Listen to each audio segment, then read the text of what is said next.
डल झील के water sports centre में ये सरगर्मियां बेहद ही आम हैं। कयाकिंग और कैनोइंग वाटर स्पोर्ट्स यहाँ के मकबूल खेल हैं और इन्हें बुलंदियों तक पहुँचाने में बिल्कीस मीर का अहम रोल रहा है। बैनुल अक़वामी लेवल पर अपनी अलग शनाख्त रखने वाली बिल्कीस मीर अपनी कामयाबी से यूनियन टेरिटरी और मुल्क का नाम रोशन कर रही हैं। एशियाई खेलों में पहले भी हिस्सा ले चुकी बिल्कीस मीर इस दफा उसमें खिलाड़ी के तौर पर नहीं बल्कि जज के तौर पर नजर आने वाली हैं। चीन में सितंबर माह में मुनक्किद होने वाले एशियाई खेलों के लिए जज के तौर पर उनका इंतखाब हुआ है। मुझे एशियन कैनो फेडरेशन से अपॉइंटमेंट जो हुई हूँ मैं in Asian games as a जज। This is my second Asian games, मगर ये एशियन गेम्स मेरे लिए बहुत इम्पॉर्टेंट है क्योंकि एक खिलाड़ी जो एक कश्मीरी लड़की कहूँगी मैं, जिसका सफ़र डल झील से स्टार्ट हुआ। वाटर स्पोर्ट्स के तईं उनकी दीवानगी देखते ही बनती है। श्रीनगर के खानियार इलाके से ताल्लुक़ रखने वाली बिल्कीस मीर का बचपन डल झील के इर्द गिर्द बीता। इस झील में उन्होंने तैरना सीखा और पहली बार वाटर स्पोर्ट्स को देखा और सीखा भी। कई सारे मेडल्स को अपने नाम करते हुए अब वो यहीं पर बड़ी तादाद में यहाँ के बच्चों को इसकी ट्रेनिंग दे रही हैं।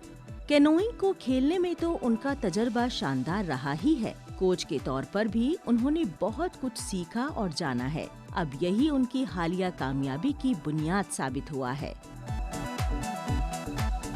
ये ना कि मेरे लिए बल्कि मेरे यूटी के लिए और मेरे मुल्क के लिए फ़ख्र की बात है। एक कश्मीरी लड़की जिसका सफ़र 1998 में स्टार्ट हुआ कश्मीर से, वो भी डल झील से, आज मुझे मतलब वर्ल्ड लेवल में मैं हूँ, अभी पैनल में हूँ और ये बहुत फ़ख्र की बात है। गुज़िश्ता कुछ बरसों से बिल्कीस मीर के दिन की शुरुआत कुछ इसी तरह से होती है। यहाँ के लड़के और लड़कियों को वाटर स्पोर्ट्स में माहिर बनाना उनका वाहिद मकसद है। उनमें मौजूद सलाहियत को तराशना और उन्हें कौमी और बैनुल अक़वामी सतह के मुकाबलों में बेहतर मुज़ाहिरा करने के काबिल बनाने में कोई कसर नहीं छोड़ती हैं। ये उनकी ही कोशिशों का नतीजा है कि वाटर स्पोर्ट्स में यहाँ के बच्चों में दिलचस्पी पैदा हो रही है और वो बड़ी तादाद में यहाँ पर पहुँचकर बिल्कीस मीर के तजर्बे, उनकी गाइडेंस पर अमल करते हुए इस सिमत में आगे बढ़ रहे हैं। उनकी प्रैक्टिस नई उम्मीदें पैदा कर रही हैं।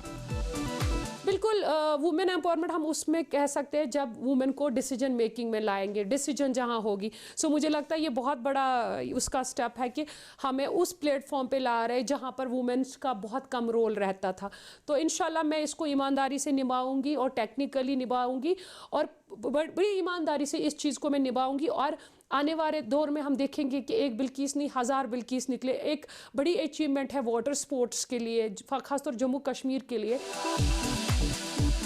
यूनियन टेरिटरी में वाटर स्पोर्ट्स को फरोग मिल रहा है।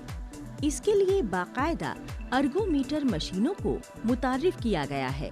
दरअसल मौसम सरमा के दौरान झील में प्रैक्टिस करना मुमकिन नहीं हो पाता है। इससे खिलाड़ियों के लिए अपनी फिटनेस और स्टैमिना को बरकरार रखने में कई मुश्किलें पेश आती हैं। लेकिन अब अर्गोमीटर मशीनों के मुहैया हो जाने से खिलाड़ी किसी भी मौसम में अपनी प्रैक्टिस को जारी रख सकते हैं। वाटर स्पोर्ट्स से जुड़े खिलाड़ियों के लिए ये एक अहम सहूलत है और इससे उन्हें मुख्तलिफ सतह के मुकाबलों में बेहतर मुजाहिरा करने में मदद मिलेगी।